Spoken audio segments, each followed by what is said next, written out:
a 1979, yau shekara 27. Injiniyoyi ne ƙwararru, likitoci ne ƙwararru, ga zafin son addini ba su san shi ba, sai suka koma suna itikafi a masallacin jami'ar Bayero, suka ce bokon ya zama kafirci. A arewa ake wannan fatawar, suka koma suka lalace, yanzu sun ɗaiɗaice a cikin jama'a sai waɗanda Allah ya nufa da rahama. Akwai yaro ɗan nan Benin Street nan kaso Sabon Gari yake yankan farce a lokacin, yana karanta medicine, zai zama ƙwararren likita inda ya yi haƙuri, sai ce kafirci ne, sai koma kaso Sabon Gari yana yankan farce. Wannan da'awar ta sake taso mana yanzu daga Maiduguri, yaranmu suka taro har bikin ƙona certificate aka yi a garin Maiduguri. Wannan yana da masters, wannan yana da digiri, wannan injiniya ne, wannan ya yi polytechnic, suka ce bokon kafirci ne, suka ƙona. A arewa ne ake wannan. Ina zaune a Yola shago muna dan harkokin GSM, yaro ya zo ya same ni, kai ne Malam Albani? nace ni ne. Yace na zo in gaishe ka ne, mu ne almajiran wani da ya ba mu fatawa, mun daina boko. Nace to yayi kyau tunda babban malami ne ya ba ku fatawa. Sai shi kanshi sai dariya. Me kake karanta? Yace yana karanta biology education ne a FCE, ma'ana yana karatu ne game da ilimi na malanta akan tsirrai. Sai na ce to kaga yanzu ka bari, yanzu ni kuma nan da ina nufin ni in na gama makaranta da kai da malaminka, ni kuma dinni ne malaminku, ni kuma na taho karatun boko, da ni kuma na gama zan je in kafa makaranta, da sai in ɗibo irinku, da kai zaka karanta mana da biology. Amma yanzu kai ka ban makaranta, yanzu na kafa makaranta dole in je in ɗauko Juliana, ita za ta karanta, don haka kaga manufar tawa sai ta crash kenan. Na ce to amma yanzu wannan turaren da kake siyarwa shi kuma fa, sai dariya. na ce to sai da wannan ma kafirci ne. Ya ce na ce sosai kuwa. Yo ba zafin kai bane, ai ba Qur'ani ne ko hadisi ba, fatawa ce kawai. Ba fatawa bace jama'a, in ka ci ka koshi kawai shikenan. Na ce sai da turaren ma. Ai kalmar kafircin sun mai da ita alewa ne, alewa shiga cikin daura aka ga mun muke guda, amma an aka fara janta sai ta tsawo ta kai duk inda ake so. To kalmar kafircin ai dabara ce kawai. Haka na haɗu da wani ya ce wani kafiri ne. Na ce me yasa kace kafiri ne? Ya ce saboda annabi ya ce idan wani ya ce wa musulmi kafiri to kalmar ba za ta faɗi ba. Ya ce don haka ni na tabbatar ni musulmi ne, to tun da ya ce min kafiri to kaga kalmar ta koma kan shi ke. Jama'a ku ji yadda ake randa bawul da hadisan manzon Allah sallallahu alaihi wasallam. Abu ya zama wasan yara jama'a. Wallahi matasan mu ku tashi ku yi karatu. Ku tashi ku yi karatu jama'a. Idan ba ku yi karatu ba wallahi kuna ji kuna gani kaskanci da wulakanci zai kai gare ku. Hukumar rarar man fetur wadda mai rago ya zama mata sakatare general tana ba da scholarship duk shekara, amma ka je ka ga scholarship tun da aka yi ta kuma kun san yan arewa ne suke shugabancinta.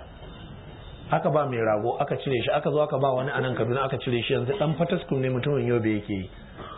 Nan kullum za mu gani ana bikin baiwa mutane scholarship su je su yi karatu, amma cikin mutum 100 da wahala ka ga kwaya ɗaya dan arewa, saboda ana so sai ka ci wani makin, wai sai su ce wai su sata ansa suke yi.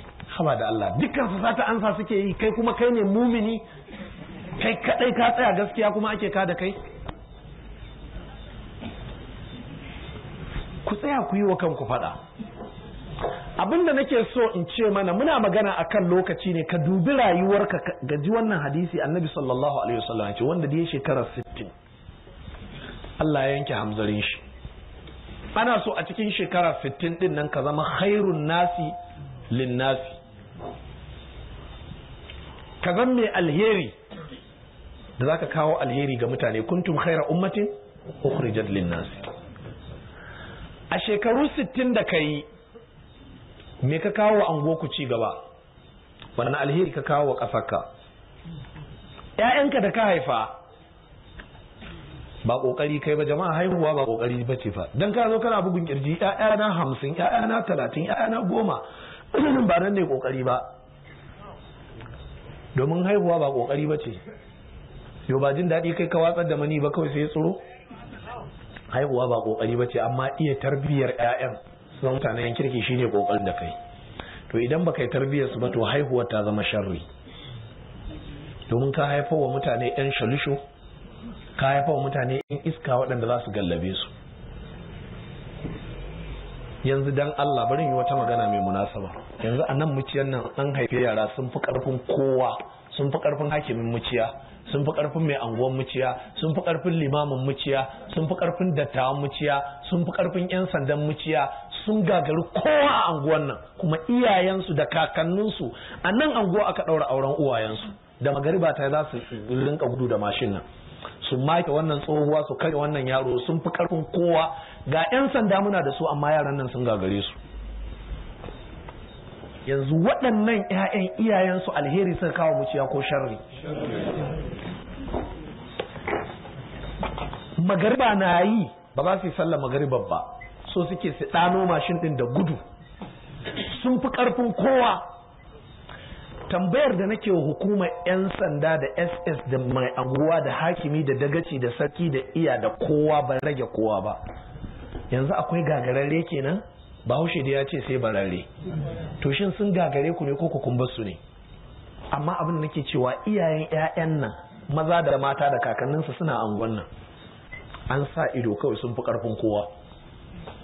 A nan babbar titi dole akai kabarin mai tatsi ne don aka da su, wai kawai iya kokarin da za a iya kenan, amma bayan kabarin mai tatsi nan ba abin da za a yi musu. Yanzu dan Allah waɗannan yaran alheri suka zama? Su zo su zauna a karantar da su Qur'ani, a karantar da su physics, su zama mana likitoci mana a anguwar, ba za su amfane mu ba?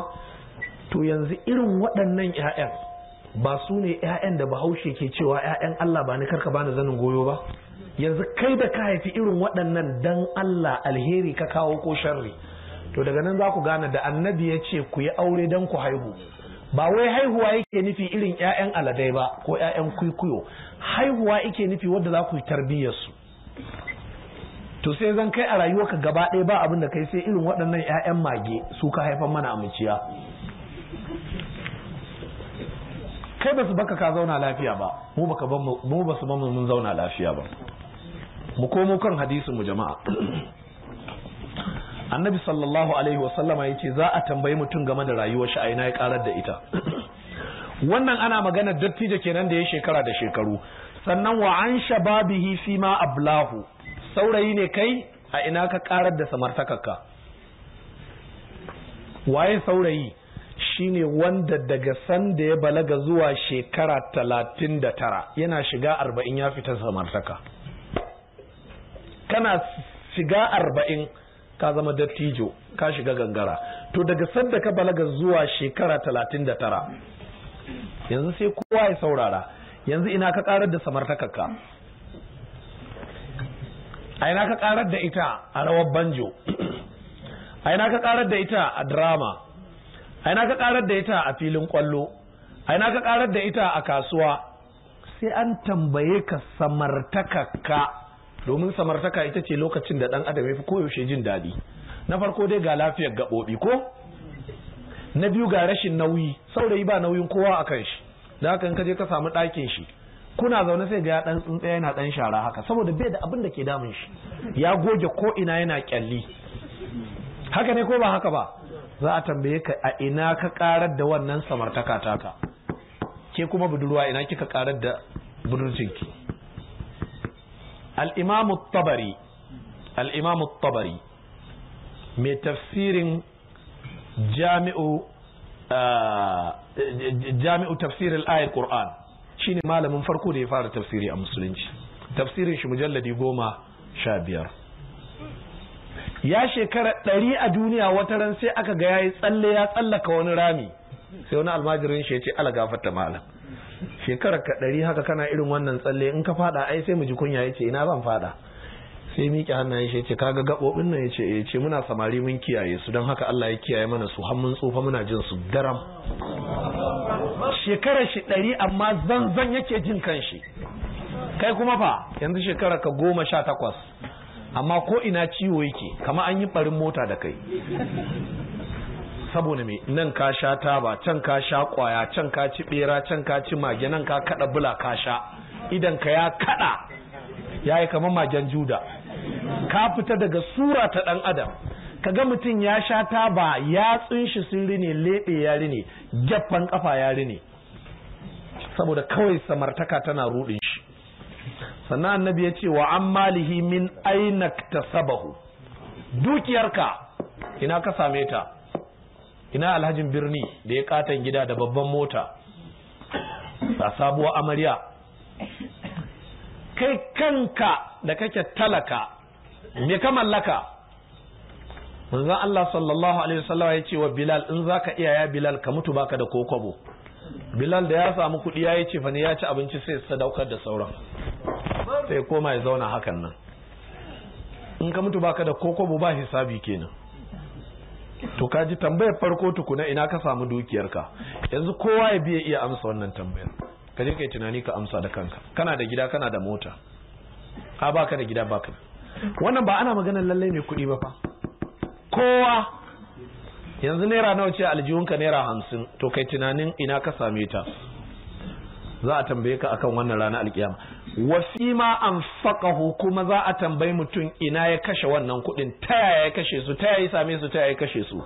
Tambaya ta 4 kenan. Tambaya ta 5, alaramma, malamin hadisi, malamin fiqh, malam mai wa'azi, wa ma za amila fi ma alima, ilimin da ya sani me ya aiki da shi. Ka samu ilimi ka ɓoye kanka, ka samu ilimi sai rubutun sha, sai guru da laya, sai baiwa barayi sa'a da yi wa karuwai rubutu su je su yi tsarki, don wanda ya sadu da ita ba zai sake sha'awar matar shi ba. Aikin da kai da ilimin da aka baka kenan za ka yi jawabi. A ka samu ilimi, tawilin nasosin shari'a kake kana dawo da su daidai da ra'ayinka ko kungiyarka ko mazhabinka, za a tambaye ka ma za amila fi ma alima, ilimin da ka samu ya kai aiki da shi. Waɗannan tambayoyi guda 5 jama'a, kun ji annabi ya ce kafafuwan ɗan adam ba za su motsa ba a gaban Allah sai ka amsa su.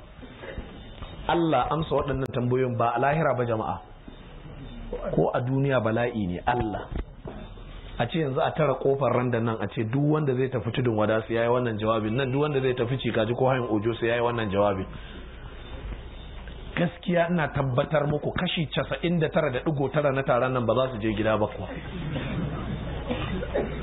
Kun san abin da yasa? Ku ji tambayoyin jama'a.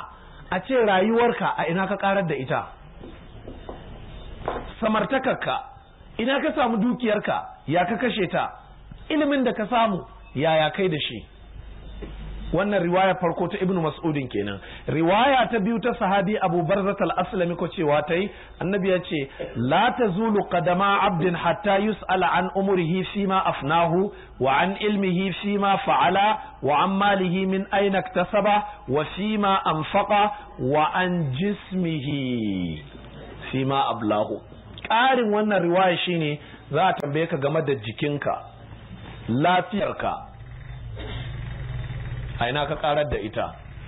A cikin hadisin manzon Allah sallallahu alaihi wasallama ku ji abin da ma'aikin Allah sallallahu alaihi wasallama yake faɗi dangane da lafiya dinnan da ake magana. Annabi sallallahu alaihi wasallama yace ni'matani maghbunun fihi ma kathirun minan nasi. Akwai ni'imomi guda biyu da yawancin mutane ba sa amfani da su yadda ya kamata. As-sihhatu wal faragh, da lafiya da lokaci. Ni'ima ce. Yanzu wani yana cin haɗaka me yake ciwon kai ne ya hana shi zuwa wurin nan.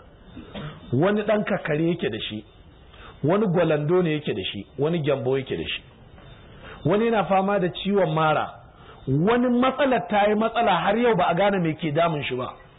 An je din na'urar bature ta karanta shi ta ce lafiya, kuma yana wayyo Allah na'ura kuma ta ce ƙarya kake lafiyar kalau. An je an yi ruka aljani ya ki zuwa, an shafa ban habbatin sauda, an sha zaitun, duk malamai sun ce kai lafiyar ka kalau, amma shi kuma yana wayyo Allah. Yanzu dan Allah, kai da kake da lafiya, me kake da lafiyar taka yanzu? Yanzu akwai wanda in ya daga ya miƙe haka zai ce ba abin da ke mai ciwo a jikin shi. Yanzu kamar ni din nan, Allah zan iya faɗin haka, zanzan nake ji na, ba abin da ke damuna wallahi, ba abin da ke min ciwo a jikina. To yanzu tambayar ita ce, wannan lafiyar da Allah ya bani, kun san cewa har yau baka taɓa yin sujuda kwaya ɗaya wadda ta daidai da ni'imar hasken ido ba da Allah ya baka? hasken ido. Yanzu bari ku ji, da za a ɗauke wuta yanzu kowa yana da ido a nan ɗin, amma ba za a ga na kusa da kai ba, ga idan amma bai da amfani.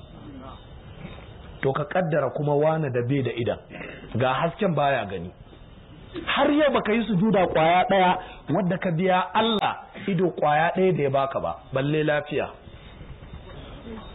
To abin da nake so dan Allah ka bi gaɓoɓin jikinka ka karanta ni'imar da ke jikinka, za ka iya tabbatar da ayatan da Allah ya ce wa in ta'uddu ni'matallahi la tuhsuha. In kuka ce za ku kirga ni'imomin Allah ba za su kirgu ba.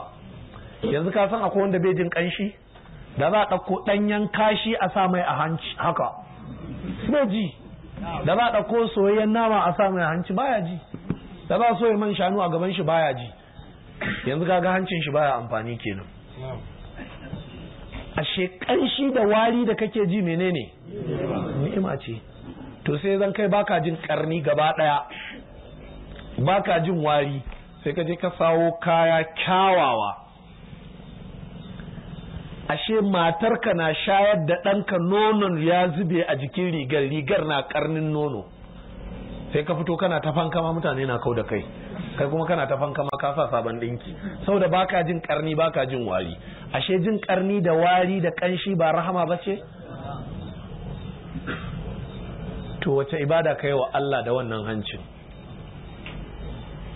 Ido, kwakwalwa, wani yana nan ya haukace, haka ne ko ba haka ba? Haka ne. Wani yana nan baya ji, wani kuturu ne, wani gurgu ne, abun ba zai kirgu ba. Ko ka san akwai mutumin da yake ya fi ka tsawon azzakari amma ba ta tashi, yana da kudin da zai auli uleliyar budurwa amma ba dama, azzakarin ba ta tashi. Ka san akwai matar da tana nan sarkaceciya ce amma ba ta da farji, ko kuma namiji ya taba ta ba ta ji. Yanzu duk waɗannan abubuwan ba ni'ima ba ne? Lafiyar da ka samu kanka da ita, ka yi ƙoƙari ka bauta Allah da ita. Jama'a kun ga mun taro a nan ne yanzu, da ni da ke wa'azin da ku da ke saurare na, duk mun tsaye da hujja a kanmu, mun kama kanmu, dukkanmu sai Allah ya tsare mu ya tambaye mu, kowa sai ya yi jawabi. Wannan hadisi wallahi yana da haɗari kwarai da gaske. Abin da yasa na ce wa'azin nan lokaci jalin ɗan adam, ma'ana na gabatar da fassarar malaman da suka fassara wal asri kenan a wannan wa'azin da cewa lokaci Allah yake rantsuwa da shi. Jali ne Allah ya baka. Duniya malamai su ne mata kirari suna cewa mazra'atul akhirah, anan ake shukar da ake girbewa a lahira. Za ga ana karban adashi ƙarshen wata, kai kuma ba za a baka ba. Me yasa? Baka yi zubi ba. Haka abin zai faru a ranar lahira. Ka yadda haka ta same ka? To ka yi ƙoƙari wannan lokacin da kake da shi ka yi ƙoƙarin gyara a kai. Jama'a, saboda yadda lokaci ya kusa, barin ƙoƙarin ƙarasa wa'azin nan. Wannan rantsuwa da Allah ya yi da zamani ko da sallar la'asar, abinda Allah yake nufi shine ka kada kunne ka san akwai matsala mai girma da ke biye. Matsalar ita ce, sai Allah ya ce illal ladzina amanu, sai waɗanda suka yarda da Allah. Sai waɗanda suka yarda da Allah. Idan ka yarda da Allah, sharadin shine ka kafircewa duk wanda ba Allah ba. Karka bauta kowa. Babu wanda zaka dauki haƙi daga cikin haƙoƙin Allah ka bashi sai Allah. Illal ladzina amanu wa amilus salihati, suka yi aiki nagari. Malamai sun ce aiki ba zai zama nagari ba sai ka yi shi dan Allah. Wa ma umiru illa liya'budullaha mukhlisina lahu ad-din. Abinda aka ce wa mutane duk ibadar da za su yi su tsarkake zuciya ga Allah, su tsarkake aikin ga Allah. Sannan sharadi na biyu shine me? Shine ya zan kaya aikin yadda ya dace. Yanzu layyata kusa, sai ka ɗauko jaki, sai kai bismillah, sai kai layya da shi. Duk sharuɗan da ake bukata sun cika, amma ba a layya da jaki, don haka layyaka bata karba ba, bata yi ba. Zakara ana cin shi, sai kai layya da zakara, bata yi ba. Ashe kaga ko da kayi dan Allah, kayi abin da aka ce, sai kuma kayi yadda aka ce. Ina za ka gane wannan misalin? Ka tsoma ɗan wake da yaji da mai, ka soka shi a baki, sai ka ji yayin ram, magin tana fita, yajin yana fita, komai kana jin ya haɗu a bakinka. Haka ne ko ba haka ba? ka haɗiye shi zai tafi zuwa ga ciki. Amma wannan ɗan waken in ka soko na biyu to ka soka shi a cikin ƙofar hanci ka gani, za ka gane cewa kaya abin da ya kamata amma ba yadda ya kamata ba. Yunwa kake ƙoƙari ka toshe amma baka bi hanyar toshe yunwa ba, don haka za ka yi asarar ƙarshen na ciki ma ya dawo. Idan mutum yana sallah a matsayin shi na musulmi, in ya kabbara harama sai ya karanta tahiyya, yayi salatin annabi, me ya kuskuren shi? Me ya kuskuren shi? Karanta tahiyya ba kyau ne? Da kyau. Salati ba kyau ne? Da kyau. Amma ya saka tahiyyar da salatin ba inda suke ba. Idan ya zauna zaman tahiyya kuma ya karanta qul huwallahu, kaga qul huwallahu qur'ani ce amma bai yi ta inda ta dace ba. Ashe jama'a, daga nan zaka gane mutumin duk da ya ɗauki hular shi ya saka a ƙafa, ya ɗauko takalmi ya soka a kunnuwan shi, ya ɗauko wando ya soko ta sama, riga kuma ya sawo ta ƙasa, alama ce ta me? Ta mahaukaci. Bai da hankali, don haka sai mutane su ce to ba komai tun da bai da hankali. Ko da ya ce ina da hankali sai ya ce a'a. Cewa kana da hankalin ma alama baka da hankalin ce. Haka ne ko ba haka ba? Duk sanda mutum ya yi ibada in bata dace da yadda annabi ya ce ba, wallahi haka yake a wurin Allah. Allah ya ne mai kallon mahaukaci ne. Ina ma'anan mahaukaci a wurin Allah? Bai da imani, bai yadda ba. Ashe alamar yadda sai ka yadda aka ce.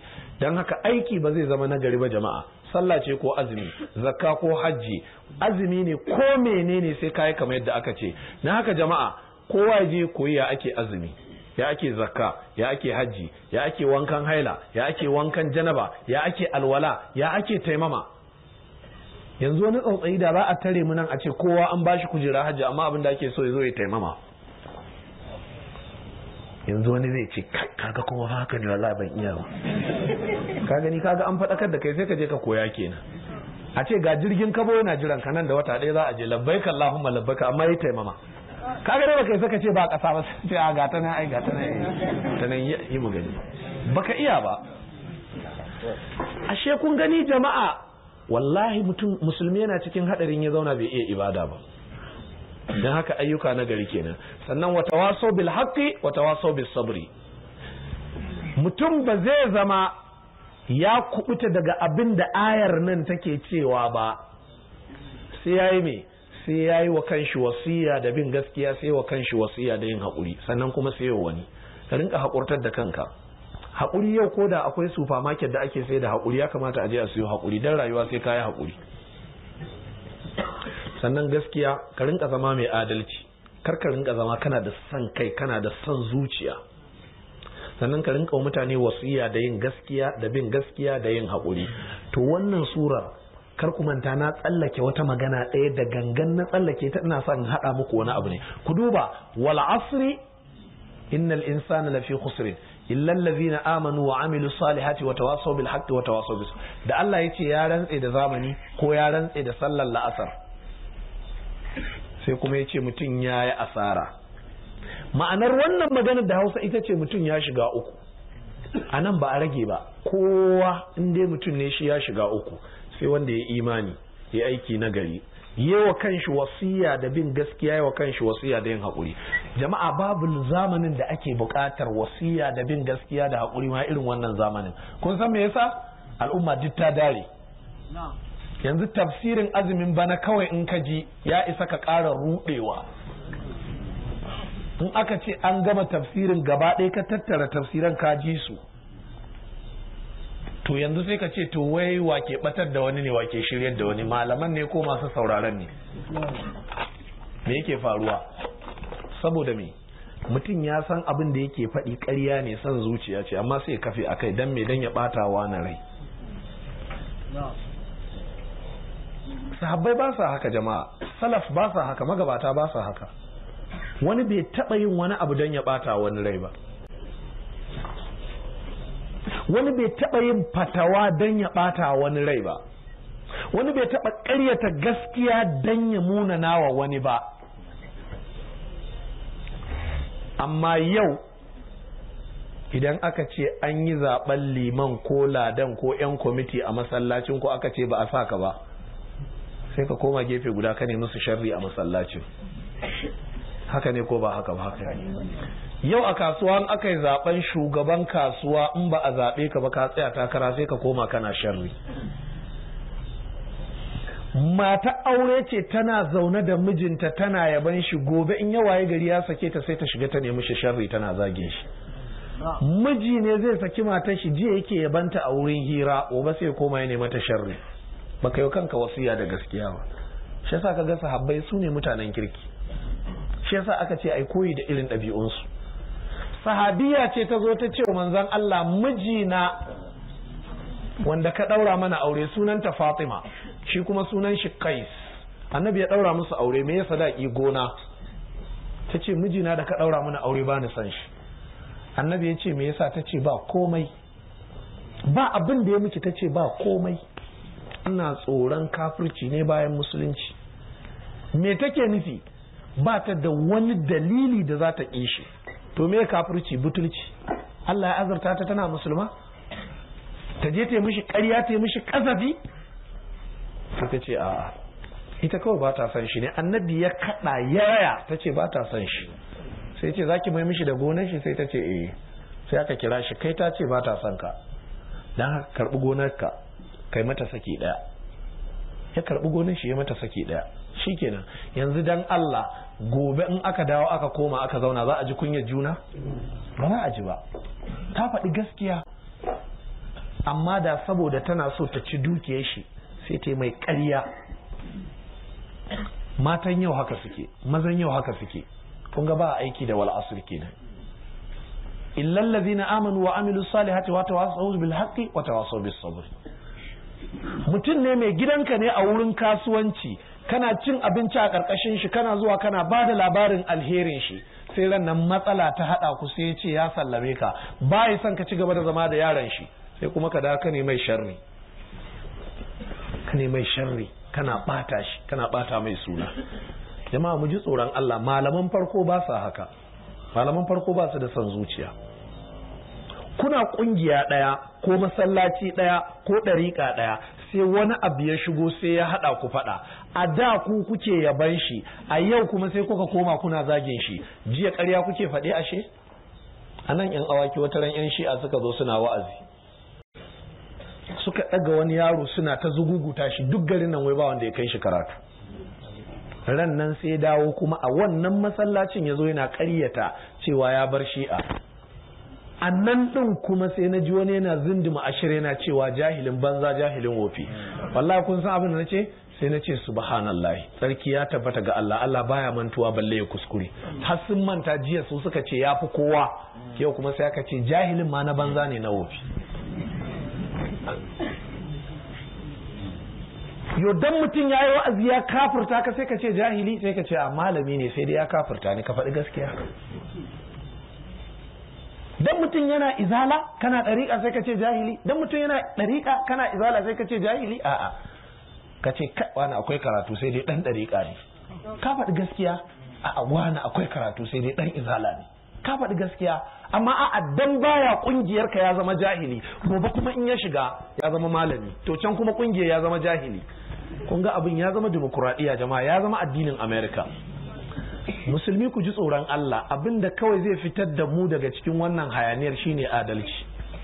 Duk sanda muka zama bami wa kanmu nasiha da bin gaskiya da yin haƙuri, to za ta ɓaci. Wannan sura sai wani babban malami mai suna al-Imam Muhammad ibn Abdul Wahhab ya dube ta, sai ce wannan sura tana ɗauke da wasu matsaloli guda hudu. Mas'alar farko ya ce ita ce dole ne musulmi ya nemi ilimi. Mas'ala ta biyu ya ce in ya samu ilimin kuma dole ya karantar. Mas'ala ta uku ita ce aiki da ilimin. Mas'ala ta hudu ita ce ya haƙuri. Mas'alar farko ya nemi ilimi, mas'ala ta biyu aiki da ilimi, mas'ala ta uku ya da ilimi, mas'ala ta hudu haƙuri. To haƙurin nan ku duba gishiri ne, sai ka saka shi a cikin neman ilimi. Ran da duk ka fara neman ilimi sai ka yi haƙuri. Ku duba annabi Musa jama'a, wa'azi ya miƙe ne, bani Isra'ila suka ji daɗi suka ce Musa akwai wanda ya kai ka karatu a duniya kuwa? Sai ce haba ina, mu kuma mu da muke karɓe daga wurin Allah ai ba wanda ya kai mu karatu. Sai Allah ya ce a'a, ba daidai kai ba ya Musa, me yasa baka ce na fi ka ba? Duk wa'azi ya daɗi aka ce kai mala akwai ilimi, sai ka ce ina ilimi na ga Allah. to sai annabi Musa sai ya dubi wannan logic, wannan philosophy, wannan hikima, ba ganganci ba, ya ga wahayi ake mai, sai ya ce ai ba wanda ya kai shi karatu, yana nufin a cikin mutane. Amma ko da ka san ba wanda ya kai ka karatu, kaka ce ba wanda ya kai ka, ka ce a ina Allah madaukakin sarki ai yafi kowa, wa fawqa kulli dhi ilmin alim. Kalman nan da annabi Musa ya faɗa sai nan take Allah ya mai wa'azi, wahayi ya ce kai kuskure, baka mai da ilimi gare ni ba, to ba ni ba ma akwai wani bawa yana can ma a mararraba ta teku, ba ma wanda ya taba jin labarin shi, ya san karatun ma da baka sani ba. Annabi Musa kuma madadin ya kini bibi ya ce ya za a ce, sai ce to ya Allah yanzu ya zan je kuma in karo wannan ilimin. Sai Allah ya ce to ka samu kifi ka soya ka saka a jaka ka yi guzuri. Annabi Musa ya saka kifi a jaka ya yi guzuri, yaron shi Yusha'u ya rike, suka kama hanya suna bin bakin teku suna tafiya. Can sai suka tafi kawai sai suka haɗu wani wuri sun gaji, sai suka kwanta suka huta shikenan. Kifi da Allah ya so ya nuna karama da mu'ujiza, kifi ya samu karama, ya zama wali shi ma. Yo soyayyen kifi jama'a ya rayu ya tashi ya shiga ruwa, ba zama wali kifi ba? Ina fata an gane. Sai ya sarara jiki sai ya koma teku kawai, ya sarara jiki ya koma teku. Annabi Musa kawai ya tashi, sai suka ɗibi jaka suka tafi, ashe jaka ba komai. Suka wuni suna tafiya malam a kafa, kaji neman karatu. Annabawa ulul azmi minar rusul, ɗaya cikin manyan manzanni 5, wani guda Musa na tafiya, za a je nemo karatu. Da ya gaji sai ya ce wa yaron shi, kai kawo mana kifin nan mu ci. Ya ce mun gaji, mun wahala. Annabi Musa bai taba cewa bani Isra'ila sun wahalar da shi ba, bai taba cewa ya gaji da su ba, amma yau akan matsalar karatu gashi. Sai yaron ya ce ai kuwa ranka ya dade, kaga inda muka kwanta muka hutan nan, to kifin na ya zara jiki ya abin nan. Sai ce to yanzu mu koma. Sai Allah ya mai wahayi, to inda kifin nan ya gudu to nan zaka je ka nemi wannan mutum. Ya je kawai ya ratsa dai can yana zaune sai ga mutum kudundune da bargo. Annabi Halluru ne, Khidir. Sai wa annabi Musa, annabi Khidir yana zaune sai Musa ya mai sallama, assalamu alaikum. Sai Khidir ya waiwaya yace annabi ardika salam, ina nake jin sallama a garin nan yau, an ce duk kafirai ne a garin, shi kadai ne musulmi. To da ya ji sallama yana mamaki. Sai Khidir ya ce waye kai? Sai ya ce Musa. Sai Khidir ya ce a Musan bani Isra'ila? To sai annan Musa ya ce lallai malamin na ya kasaita, kaji ma ya san sunana ma tun kan yi rijista. Musan ma na bani Isra'ila, kaga ya san Musa yamma da yawa kenan. Sai ce to me ka haka wuri na? Ice na zo neman karatu. Ki neman karatu? Ya ce ya ce to ka sani da ilimina da ilimin kan an hada da ilimin Allah kamar tsuntsu ne ya shiga cikin ruwa ya tsogala haƙorin shi ko abin nan bakin shi. Tsuntsu ya tsoma bakin shi a cikin ruwan teku ya daga ya tashi, me ya rage tekun da shi? Allura aka tsoma ta a ruwa aka zare, me ta rage tekun? Ya ce to matsayin ilimina da ilimin ka kenan an hada da ilimin Allah. Sai ce to tun da dai karatun kake so, to za a rubuta sunanka, za a yi rijistar ka, amma ga sharuɗa. Sharaɗin farko ba a tambaya a wannan makarantar. Kaji ya ce ka yadda to sa hannu, ya sa hannu. Suka tafi. Ana cikin tafiya sai suka shiga gari, dare yayi, suka ce a ba su masauki aka ki, ba su abinci aka ki. Yi juyin duniya ya rasa yadda zai, sai suka tafi. Suna fita za su fita gari sai suka ga katanga ta shagide za ta faɗi. Sai Khidir ya ce to kwaba ƙasa. Kaji yadda ake ladabtar da ɗalibai, kwaba ƙasa. Ya kwaba ƙasa, ya kwaba ƙasa sai ya ce bari mu tada katangan nan mu miƙar da ita. Sai Musa ya ce to mutanen garin nan fa su suka hana mu abinci da masauki, kuma mu gyara musu katanga. Ya ce ba na ce maka ba a tambaya ba. Suka gyara katanga suka tafi. Za su fita gari sai ga yara na wasa, sai Khidir ya dubi wani kyakkyawan yaro, sai ya murɗa wuyan shi, sai ya karya kanshi, sai jefar da shi, sai ce subhanallahi, haka siddan ka kai kisan kai, haka siddan. Ya ce kai na ce ba tambaya fa. Ya ce to in na sake a kore ni. To shi kenan yanzu ya saka kanshi a kurkuku. Suna tafiya bakin teku kawai sai suka ga jirgin ruwa, sai masu jirgin ruwa suka tsaya, sun san Khidir. sai suka ɗauke su ko kuɗi ba a karɓa ba. Ana tafiya kawai sai annabi Khidir ya tashi sai ya tokari wani katako jikin jirgin ruwan sai ya balle. Sai annabi Musa ya ce subhanallah, mutanen nan sun ɗauke mu kyauta saboda mutunci kai kuma to in muka nutse fa. Sai annabi Khidir ya ce to haza firaqu baini wa bainik, yanzu za a rabu, za a sallame ka, ka zama drop out, baka gama ba an kore ka. Yace na na to shikenan, ina zuwa ai ba tafsiri muke ba, ina so in kai ga wata gaba ne yanzu.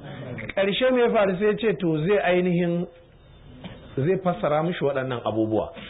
Yace kaga dai na farko wannan yaro da na kashe iyayen shi mutanen kirki ne, shi kuma Allah ya kaddara in ya girma zai lalace, to kuma suna son shi, za su jarabtu da shi har ya lalata su, don haka na kashe shi, kuma Allah ne ya sa ni na yi. Yanzu kaga Musa ya ga abin da bai sani ba. Na biyu, wannan jirgin ruwa a gaba akwai wani azzalumi da inda ya ga lafiyayyen jirgin ruwa to zai kwace, amma in ya ga jirgin ruwa na da lahani sai ya kyale musu.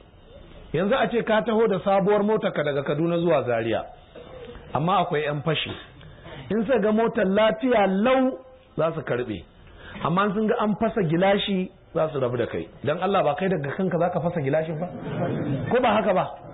Don haka ya ce kaji dalili.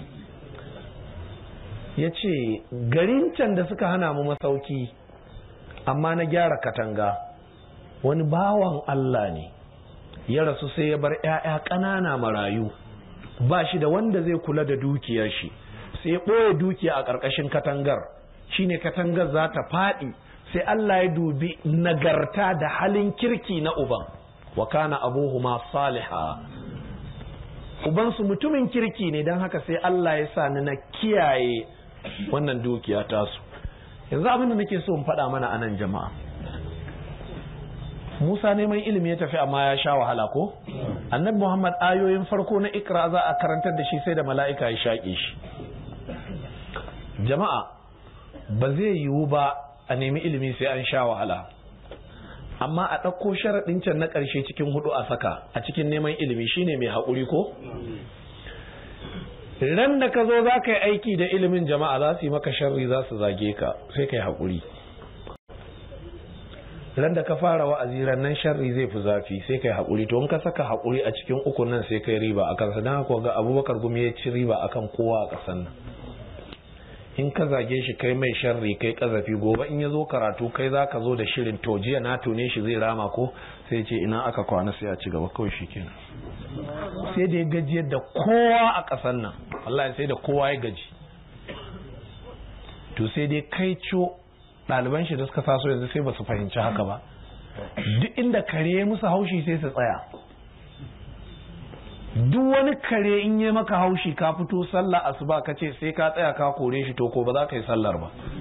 Amma in ya haushi kai gaba, in kai gaba sai ga ya koma ya kwanta, sai ga yana kallon ka ta ƙasa kawai, haka shikenan. Me da'awa dole ya saka haƙuri jama'a, kowa zai zage ka. Bari ku ji, in ka fara da'awa har karuwa shegiyar bariki sai ta zage ka, karuwa sai ta zage mai wa'azi, karuwa wadda tsinanniyar gari ce a wurin kowa, amma karuwa ma sai ka ji ta zage mai wa'azi. To amma in ka sa haƙuri fa.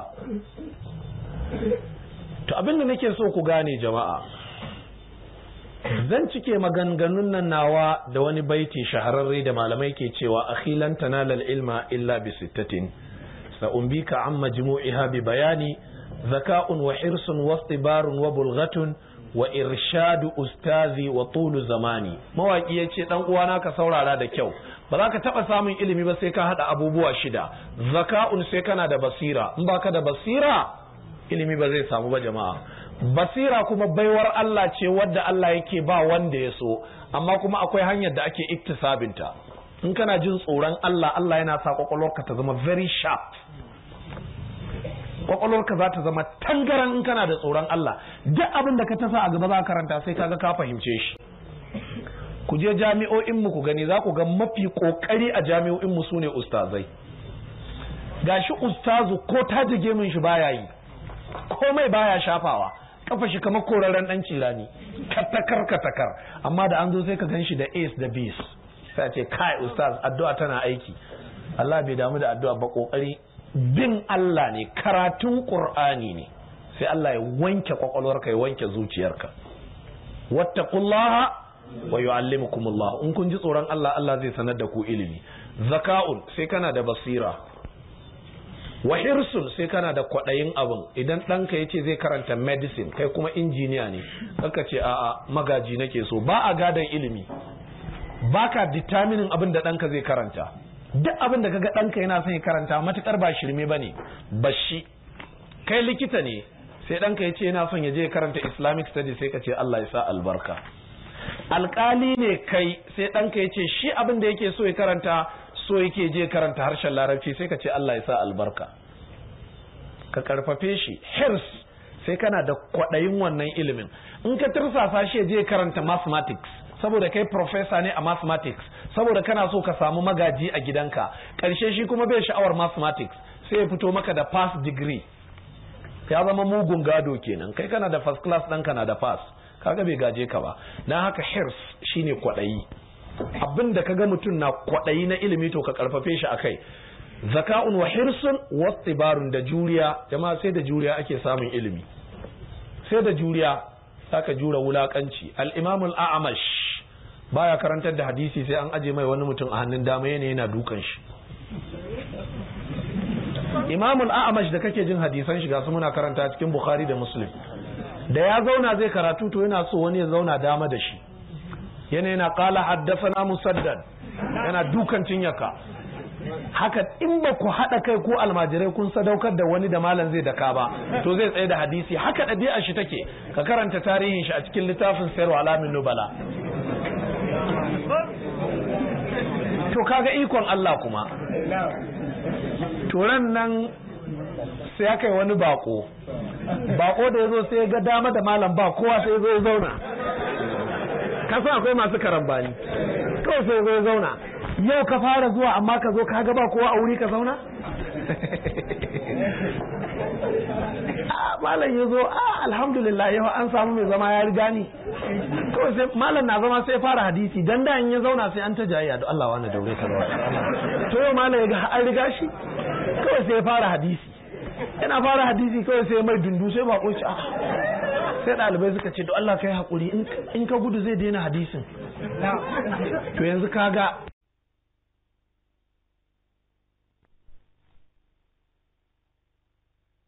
sai kai hakuri jama'a, sai an yi hakuri jama'a. Yanzu wanda DA secondary ko college a da, to da mari ake maka maraba.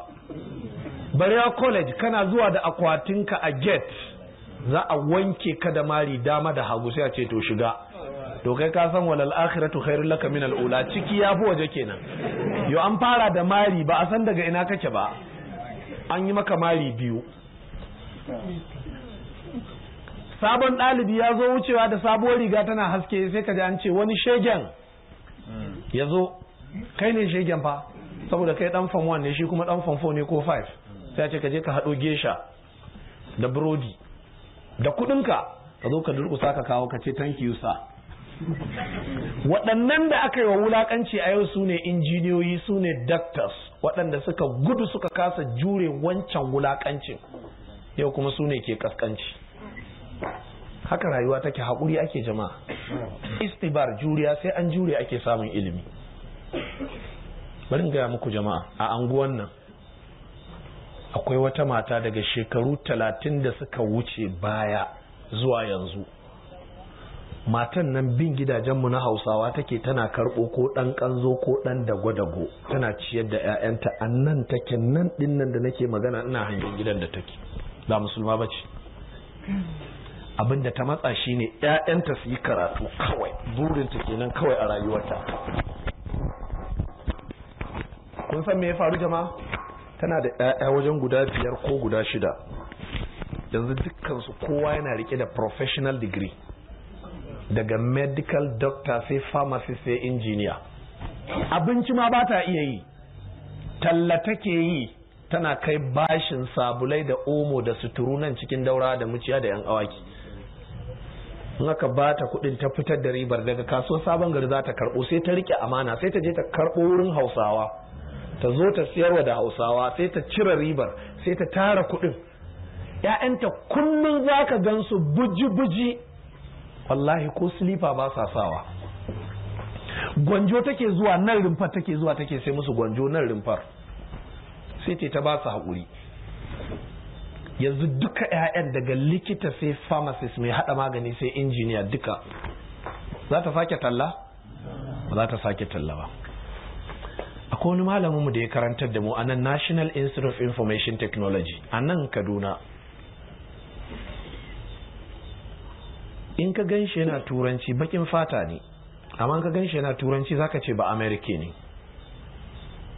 Tuni mun shaƙu da shi. Shi ne wata ran sai na tambaye shi, na ce mishi me tarihin ka ne, sai ya ce shi kabilar Igala ne daga jihar Benue, Idoma daga jihar Benue.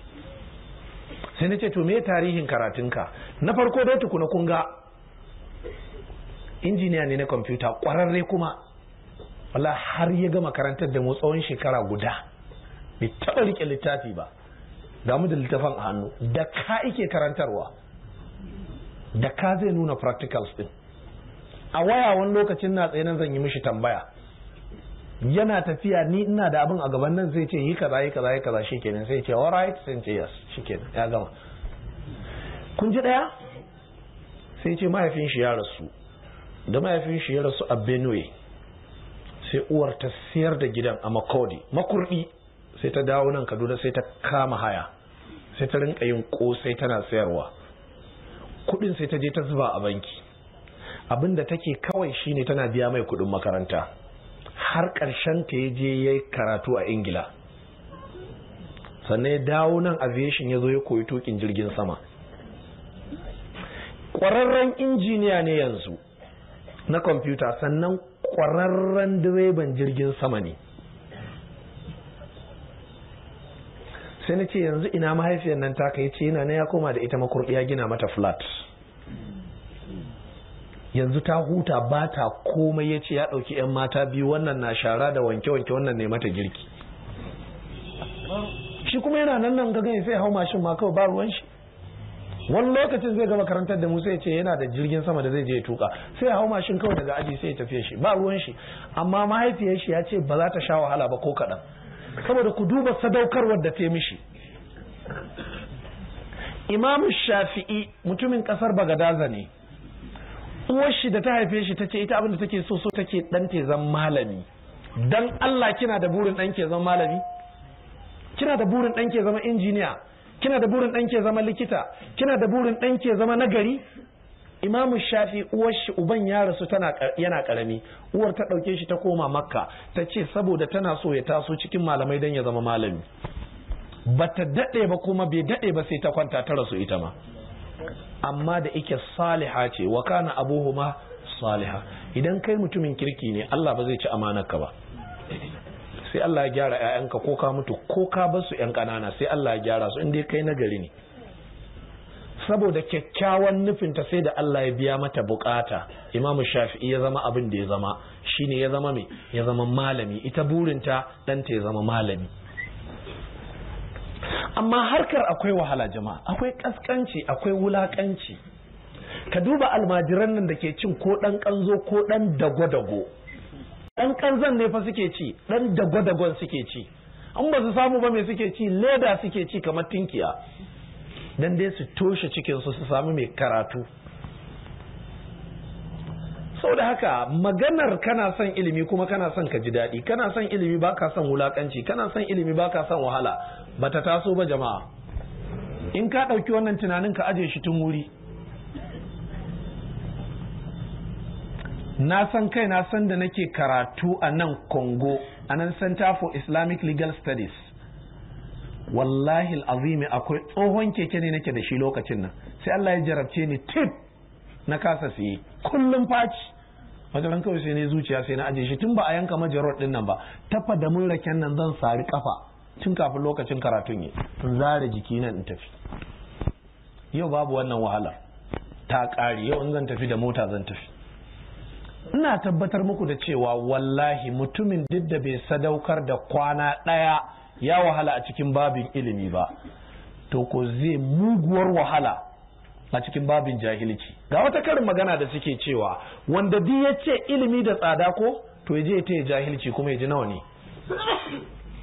Bari muku misali, shiga GRA yanzu saka je ka samu dattijo ɗan shekara 60 da murhu a gaban shi ya haɗa wuta, abokin kwance shi shine kare, hagu gare shi gora, wa yake gadi yana gadin wani ɗan shekara 30 ne da matan shi da 'ya'yan shi, yana cikin air condition yana kwance, shi kuma yana gadin su da kare shine abokin kwance shi. Kun san dalili? Shi wancan ya karatu, shi kuma wannan bai ba. Shiga GRA zaka ga haka da yawa.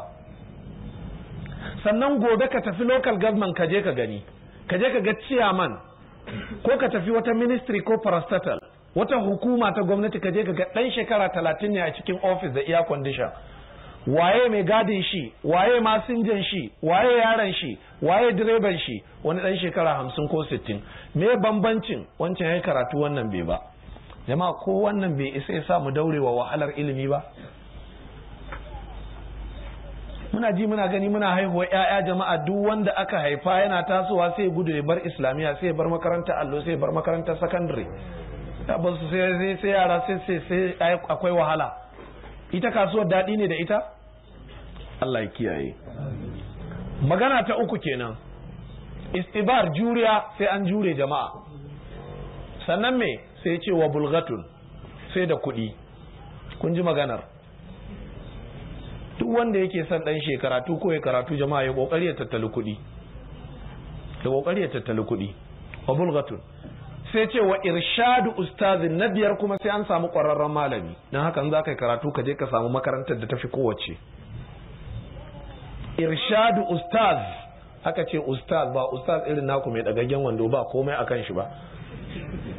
Ustaz anan ana nufin ƙwararren malami. Don haka a harkar ilimi ta zamani in aka ce mutum ustaz ana nufin professor. To don haka ana neman ƙwararren malami ya karantar da kai. Ba a zuwa a ɗauki karatu wurin ɗan wa'in yana ta da baƙi da ƙyar. A'a, sai an samu malami ƙwararre, sannan wa tulu zamani, sannan sharaɗi na 6 na ilimi shine tsawon zamani. Malaminka ya daɗe a duniya, kai ma ka daɗe a duniya. Imam al-Bukhari ya yi karatu a wurin al-Imam Sarraj. Al-Imam Sarraj sai da shekara 120 a duniya. Kaga ya karantar da irin su Bukhari har guda 3 ko 2 da rabi. Amma an ka taso baka daɗe ba ka mutu, karatu ba zai samu ba. Ko kuma ka taso ka fara koyon karatu malamin ka ya mutu. Ina koyon karatu Kano, na fara koyon ɗori, sai aka fara koyon matakin farko. An koya min kamun targaɗe, kamun kafaɗa, an fara koya min yadda ake shirya karan ɗori, sai malam ya mutu. Shikenan na haka baka ji na ina ɗori, malami na ya mutu. Tulu zamani ma fala zamanu. Shikenan malamin ka ya mutu, ba karatu. Waɗannan sharuɗa guda 6 jama'a kowa ya je nazari a kansu. Idan ba su haɗu ba, mawaƙin ya ce lantana lal ilma, ba za ka samu ilimi ba. Jama'a kun ji waɗannan abubuwa. To abinda nake so jama'a in tunasashe mu a cikin minti 1 rak shine me, mu dawo mu dubi laccan nan, wa'azin nan, faɗakar wannan. Na ce lokaci jalin ɗan adam shine kaɗai jalin da kake da shi. Sadda ka je banki ka zauna kana jira za a duba account ɗinka, sai aka ce maka ai kwamfutocin sun zama off the network, kwamfutocin ba sa ganin junansu, don kai kuma kana da kuɗi kwamfutocin sun yi aiki. Sai ka ɗan zauna, komo motar ka sai ka ɗauki alƙur'ani sai ka dawo kana karantawa. Kar ka sake a rayuwarka a samu wani lokaci wanda baka yi wani abu ba. Ina fatar mun gane. Idan ko ya zama babu abin da za ka yi, to karka ɗauko aikin banza, ja baki kai shiru. Annabi ya ce in ne maka wasiya da tulu samti, ka daɗe shiru, baka magana kai shiru. Wataran wani ya taɓa tambaya ta, wai shi ya ga malaman nan Laraba sai je same su a ofis sun yi shiru, wai me yake damun su? Na ce Allah sarki, Bahaushe na tanko mai kan bashi, kai ba a zama a yi shiru ko? shi Bahaushe sai yana surutu haka siddan kamar keken ɗinki tsoho, wai shi bai saba ya zauna ya shiru ba, wai ya ga sai ya shiga zai same su sun yi shiru ko wani abu na damun su ne. Mutane ba su saba da wannan ba. Allah maɗaukakin sarki ya kiyaye. Jama'a, cikin minti 15 masu zuwa zan rufe wa'azin nan da cewa ga wasu bayanai masu matukar muhimmanci kwarai da gaske. Waɗannan bayanai jama'a magana karatu ne. Dama na ce muku bayan sallah za mu zo a yi bayani akan tsarin karatu, na haka don Allah kowa ya saurara. In Allah ya taimake mu mai yawa cikin minti 5 za mu iya gama bayanan, don ba karanta takardar zan yi ba, domin takardar za a yada ta kowa ya same ta. Bayani ne akan tsarin yadda za mu rinka gudanar da karatuttuka jama'a. Sai dai kamar yadda nake cewa tsarin tafiyar yanzu ya sha bamban da wadda ka sani, don na ce muku da duk abin da muke cikin harkar da awa mukaddima ne, yanzu ne aka fara tafiyar.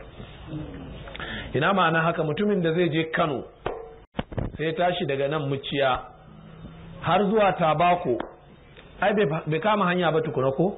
To din tsawon tafiyar da muke da a mukaddima muke, dan haka za a yi haƙuri, za a ga abubuwa da yawa sai an yi haƙuri. Sannan na ce mana tsarin kamar tsarin farar hula ne suka yi dameji sai soja ya karɓi mulki, to kaga dikiri za a aiki da shi. Doka ce a cikin tsarin namu, dokoki ne kawai za ka rinka ji. Ga tsarin karatuttuka na gaba daya, muna da karatu nau'i 4 jama'a. Akwai tsarin karatu na gaba daya. Muka ce tsarin karatu na gaba daya shine wanda zamu saka littafi ana karatu, kowa ya zo da littafi ana karantawa. Anan babu duba wani aji kaza wani aji kaza, kadai abin da ake dubawa an tara mutane ne, ana faɗakar da su, ana wayar da kansu, ana karantar da su wasu abubuwa waɗanda suka shafi wani littafi ko kuma wasu matsaloli da ake so su ɗauka. Wannan tsarin karatu na gaba ɗaya muna son za mu ɗauko tsarin da muka fara a wannan masallaci. Wannan masallaci 1984 da suka wuce ko 1982 jama'a, 1982 muka saka karatun littafin 40 hadis. Muna karanta littafin 40 hadis, muka karanta shi a wancan lokaci ba a ɗauka karatuttuka. Ga tsarin karatun jama'a, ranakun karatuttukan mu su ne ranakun Asabar da Lahadi da Litinin da Talata, kwanaki 4. Amma ga tsarin, in muka kwana 4 a wannan masallaci na kasuwar Muciyanmu, to sai mu hutu kuma ranar Laraba da Alhamis da Juma'a. Dan haka duk ranar Laraba da Alhamis da Juma'a ba mu da karatu, duka babu karatu ranar Laraba da Alhamis da Juma'a. Duk ranar Asabar, Lahadi, Litinin, Talata akwai karatu, sai dai ka tambaya a ina ake karatun. Za mu fara da nan Muciya, don haka gobe insha Allah za mu yi karatu da Jibi da Gata da Citta, kwanaki 4. In muka karatu a nan sai a yi hutu na kwanaki 3. Kwanaki 3 su ne Laraba, Alhamis, Juma'a. To idan wata Asabar ta kewayo sai kuma mu tafi Tudun Wada, markazin Salafiya, nan kuma sai mu yi Litinin, Talata, Laraba, Alhamis suma. Ina fatan Asabar, Lahadi, Litinin, Talata, kwanaki 4 suma. Kwanaki 4 nan idan muka yi su kuma kwana 3 sai a yi hutu. Idan aka yi hutu kwana 3 nan sai a sake dawowa nan Muciya, sai a sake yin karatun kwana 4. In aka yi kwana 4 sai a sake yin hutun kwana 3 sai a tafi. Haka za a rinka yin karatun jama'a. Zuwa yanzu kadai inda muka saka karatuttuka kenan. Sauran duk wasu wurare ka bi mu, duk abin da baka ji mun faɗa mun ce za mu yi ba, karka ce to ka zafa. Dikiri ne, gwamnatin soja ce, ba a tambaya, ba shawara. In kai abin nan sai a sa ka kirikiri, shiru ake, abin da aka ce shi ake kawai, qalu salama. Ina fatan mun gane. Nan mun sa karatuttuka 2, can mun sa 2. Nan 40 hadis da tafsiri jama'a. Tafsiri ba wai sai da azumi kadai zamu yi ba, dan haka gobe za mu fara da 40 hadis insha Allah ta'ala, tare da sharhin shi Jami'ul Ulum wal Hikam na al-Imam Ibn Rajab al-Hanbali. Za mu rinka talhisin sharhi. Waɗannan karatuttukan idan aka yi kwana 4 ana yi, sai a tafi Tudun Wada. Akwai karatun Bulugul Maram da muka fara da dadewa aka saurara, kasai 3 kawai akai, to za a faro karatun daga farko. Za a yi kwana 4 a Tudun Wada insha Allah. In aka yi hutun kwana 3 kuma can sai a sake dawowa nan, sai a zo a ci gaba da tafsiri. In aka yi tafsiri nan kwana 4 sai a koma Tudun Wada kuma sai a ci gaba da karatun al-Aqidatul Wasitiyya ta Ibn Taymiyyah. In aka dawo nan Muciya kuma sai a 40 hadis. In aka koma Tudun Wada sai a Bulugul Maram. In aka dawo nan Muciya sai a tafsiri. In aka koma Tudun Wada sai a al-Aqidatul Wasitiyya. Kun ji yadda karatun zai kasance. Ina fatar an gane. Wannan shine tsarin farko. Tsari na biyu shine duk sanda muka ce zamu yi karatu a nan masallacin Muciya, to tsakanin magariba da isha ne.